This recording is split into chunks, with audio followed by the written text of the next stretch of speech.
By the end of this video, you're going to understand everything you need to know to get started using Bubble's plugins.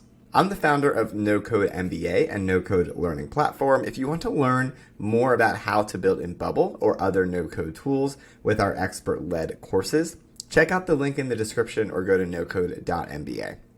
So here we are in the Bubble editor, and we're on the Plugins tab, and I'm going to talk about some of the reasons you might want to use plugins, as well as some of my favorite plugins to use.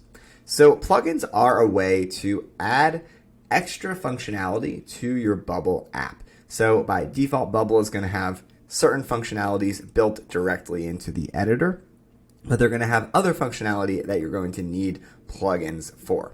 So one example of this, which I already have installed here in this sample app, is the API connector plugin.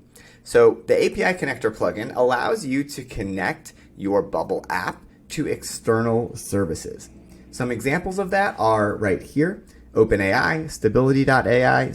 These are APIs that allow you to add text generation or image generation into your app. So you're sending information to OpenAI through the API. So for example, you could be sending a prompt to OpenAI, and then OpenAI will send you back the generation that it creates using AI. So the API connector is how you would add functionality like that into your app. If adding AI functionality into a Bubble app is something you're interested in, check out the Building Apps with AI course on No Code MBA. There's a link in the description as well, which will teach you how to do this in a lot more detail. But just on a high level, just know that that is something that you can use the API connector for. The API connector is really powerful because it allows you to connect to just about any API on the internet, and this allows you to extend the functionality of your Bubble app in a really big way, and you can connect to so many different applications that have APIs.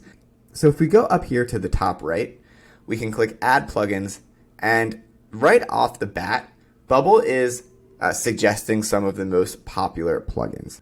Some plugins are built directly by Bubble, so you can see the plugin author here, but a lot of plugins are created by people in the community. Some of these plugins are free. So for example, this Toolbox plugin, which allows you to add JavaScript to your Bubble app, is free. But there's some plugins that are actually do cost money, and you're paying those community members who have created the plugins, and that also helps them support the plugin in the future. Something else to be aware about plugins is some of them are essentially just API connections. So you saw that I am connecting to OpenAI through the API connector.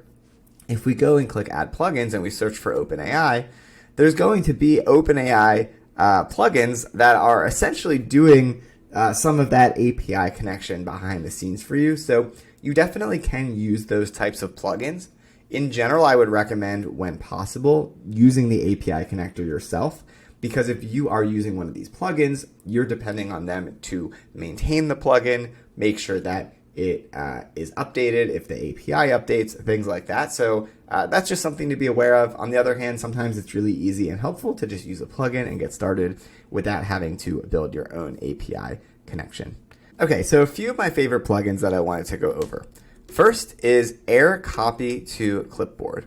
This is really helpful for having a button on your app where you click that button and then it's going to copy contents on your app to a user's clipboard so they can paste it somewhere else.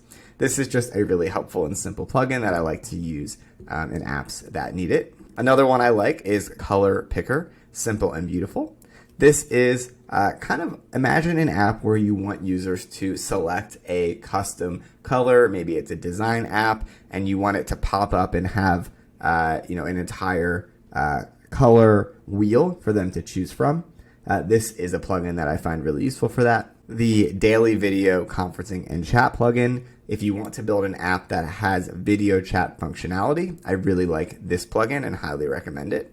The Ionic Elements plugin. This I really like because it allows you to add some more custom elements to your app, such as a toggle that goes on and off. And I use that in a lot of apps because a lot of times a toggle is really helpful. The Progress Bar plugin I also really like. It allows you to Very simple, add a progress bar to your app, which can be really useful in a lot of different use cases. And finally, hero icons. Bubble has icons built into the Bubble editor, but I find that these hero icons are just a little bit nicer than the default Bubble plugins. So this is one that I recommend checking out as well.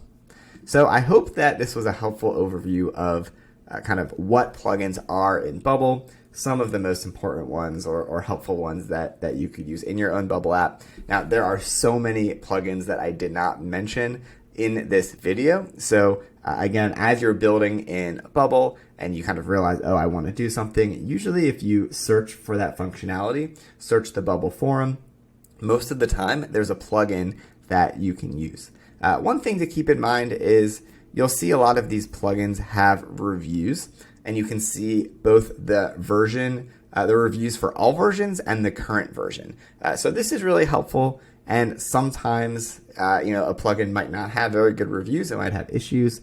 And that's something that you want to keep in mind as well when choosing which plugins to use. So again, hope this was helpful. Be sure to subscribe to our YouTube channel and leave a comment if you have any questions at all. I'll see you in the next video.